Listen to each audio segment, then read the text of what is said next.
Welcome to South of Left Field. My name is Jimmy, and I want to pose to you a question today. Now, just kind of sit back for a moment and consider. We've got an election coming up in 100 days. We've got a pandemic that's still going on. Cases are still pretty severe. People dying every day, 1,000 a day.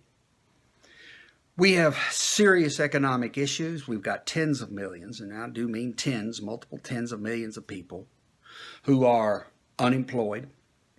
We have hundreds of thousands of small businesses that are going bankrupt because they've received no help from the government or help that didn't work.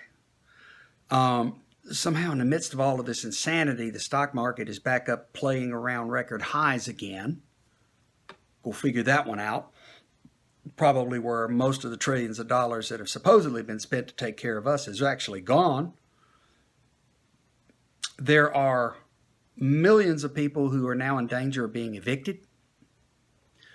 I mean, there are all these crazy things going on, all these serious things that are disrupting our life as Americans, and it's disrupting America. It's got people on edge. Throw into the mix, we've got a very brutal police system. We've got protests where sometimes the protesters attack the police, sometimes the police jump out and attack the protesters. I mean, it's things are a mess right now. And the fact that the Navy released some UFO videos somehow is not giving us the comic relief that I first thought we were going to get when that went down. So from South of Left Field, my question is this. If you're really unhappy about the way things are, that's the first thing. Are you really unhappy about the way things are? Now, my entire life, your entire life, all of our lives, for all of our lives, there's been two parties in charge. Okay? And we seem to be perfectly happy, or are you perfectly happy, going into the voting booth or getting your ballot in the mail and seeing that you've got a choice of A or B and that's the end of it. Sometimes you've only got one choice. Or if you do have a choice other than A and B, it's, some person that you really don't even want to admit that you would vote for.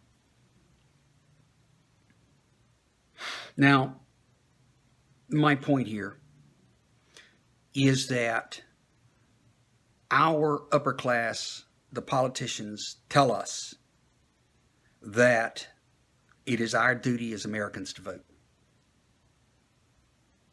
And I can't deny that. I mean, for you who've decided not to vote at all, well, you're useless. I mean, I'm sorry to be insulting, but you're useless. For those who go to the polls and hold your nose and vote, how's that working out for you? Because I'm going to tell you, I've done it and it hasn't worked for me. And I think many people would agree it's not working.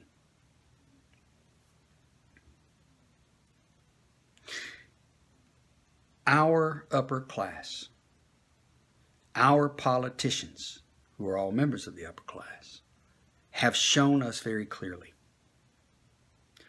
that they are incapable of doing anything other than taking care of themselves.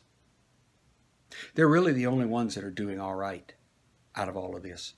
They're the only ones that are not getting hurt. We are getting hurt. You are getting hurt. Your children, your parents, your brother, your sister, your family, your friends, the people up and down the street around you. You're all getting hurt. You're all getting hurt.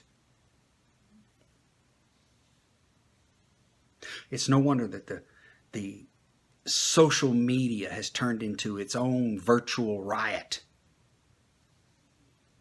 I mean, social media is filled with hate and lies and accusations. Boy, my mama taught me better than to behave like that in somebody's house. Yours probably taught you better too. So where am I going? Okay. Here's the bottom line. You and I and others like us We are America. If things are going down the crapper like this, then it really comes down to us. Because the powers that be have proven that they have no real interest in trying to do the better thing. And the reason I say that is that the condition of America, the condition of Americans, of us, continue to decline. This shouldn't be news. Are you happy?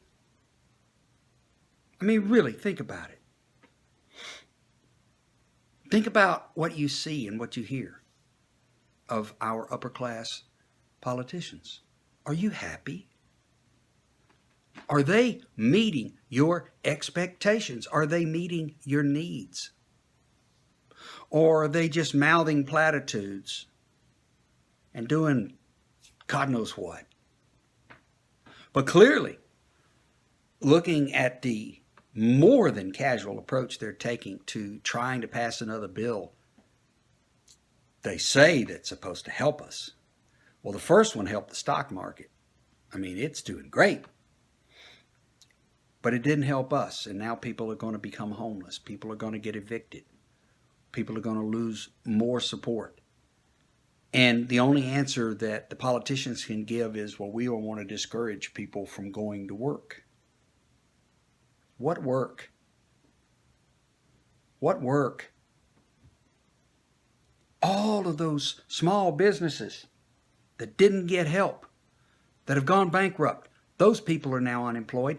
The people they hired are unemployed. The people that were in their supply chain is unemployed. Look, I'm angry. I'm angry. Are you? Malicious Compliance. Here's the title of the video. What in the world does malicious compliance mean? Okay, let me tell you a story. I worked in brickyards, Smyrna, Georgia, right outside of Atlanta. I had this person come down from corporate headquarters and berate me and berate my boss because I wasn't following a procedure that I was not aware of about sending test brick in. I didn't know. Nobody had told me. But he went about it in a very obnoxious way, and he made a big stink, and he embarrassed both myself, but he really embarrassed the boss. And so I got a copy of this man's procedure, and I read through it in brutal detail until I knew exactly what that procedure called for, and I realized that I was going to perform an act of malicious compliance. I was going to follow that procedure verbatim. The upshot of me following that procedure, as he wrote it, was I sent him more brick in 2 months than his entire laboratory, double-staffed, could process in a year. That is malicious compliance. And when he called and told me that he had a draft, he was changing the procedure, and I didn't need to send so many brick, I told him I'd be happy to comply with that new procedure when I received a copy of it fully approved, and not before.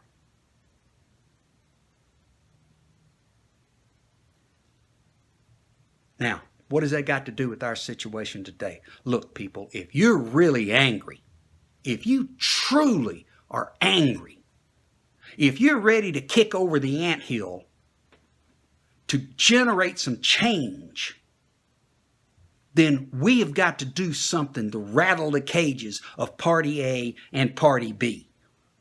Because I guarantee you, look, I gave up voting for those two wings of the same coin. Because they have never done anything to take care of most all of us. And they're not going to start now. Not unless you start voting for somebody else. Even if it's somebody you don't even want to see in office. Malicious compliance. Your duty as a citizen is to vote. Comply with that duty. And vote for somebody else. That's my view from south of left field, people. I appreciate y'all listening. I hope this struck a chord with you. Please subscribe. Please share. Let me know what you think. Until next time, have a good day.